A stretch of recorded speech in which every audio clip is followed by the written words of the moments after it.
Hello and welcome to a new video. আজকে গুরুত্বপূর্ণ একটি আপডেট নিয়ে এই ভিডিওটি হতে চলেছে।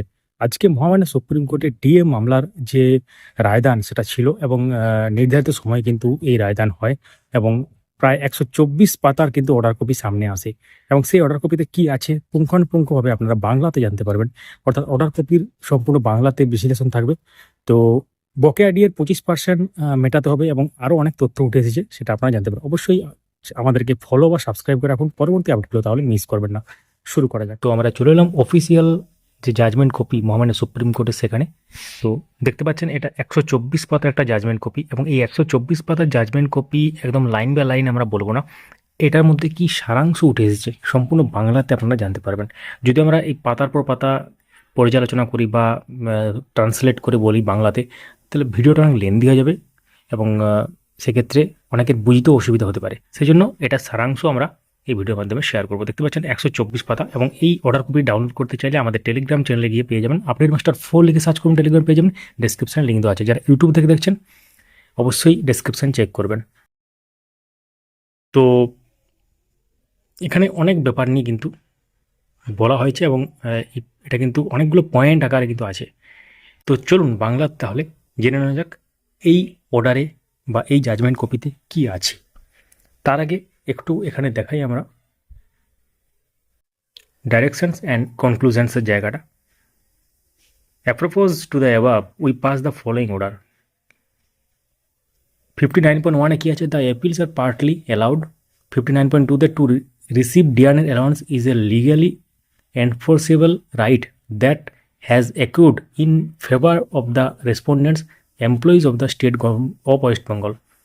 59.3 থেকে আছে given its incorporation in ROPA rules, the AICPI is the standard to be followed by the appellants state of West Bengal for determination of existing emoluments. এটা কিন্তু আছে। এবং 59.4 দেখতে পাচ্ছেন the employees of the appellant state shall be entitled to release of arrears in accordance with this judgment for the time 2008 থেকে 2019। 59.4 যে পয়েন্টটা খুবই ভাইটাল, খুবই গুরুত্বপূর্ণ। অর্থাৎ যেটা আছে সেটা রিলিজ করার একটা ব্যাপার বলা আছে। On 16 May 2025 we had pass the following order. 16 মে 2025 যে অর্ডারটা দেওয়া হয়েছিল সেটা এখানে লেখা আছে এবং তার সাথে আরও যে ব্যাপার সেগুলো কিন্তু নিচে আছে। তো নিচে অর্ডার সেকশনে দেখতে পাচ্ছেন আছে যেটা আগে অর্ডার দেওয়া হয়েছিল at least 25% of the amount due, যেটা বকেয়া ডিএর 25%, সেটাই কিন্তু এখানে আবার বলা হলো। অর্থাৎ বকেয়া ডিএর 25% নিয়ে গুরুত্বপূর্ণ ব্যাপার উঠে এলো। চলুন এবার বাংলাতে পুরো ব্যাপারটা সারাংশ জেনে নেওয়া যাক। তো মামলার প্রেক্ষাপট যদি বলা হয়, এটা ছিল পশ্চিমবঙ্গ সরকার বনাম রাজ্য সরকারি কর্মচারীদের সংগঠন। তো এক্ষেত্রে 2008 থেকে 2019 সালের বকেয়া ডিএ সংক্রান্ত ব্যাপার। তো প্রশ্ন কী ছিল এক্ষেত্রে? ডিএ কি আইনগত অধিকার? কেন্দ্রের সমান হারে ডিএ দেওয়া কি বাধ্যতামূলক? না, নয়। তো মহামান্য সুপ্রিম কোর্টের গুরুত্বপূর্ণ পর্যবেক্ষণ, ডিএ কোনো দয়া বা অনুগ্রহ নয়। ডিএ হলো মুদ্রাস্ফীতি বা ইনফ্লেশন প্রভাব থেকে কর্মচারীদের রক্ষা করার একটি প্রয়োজনীয় ভাতা।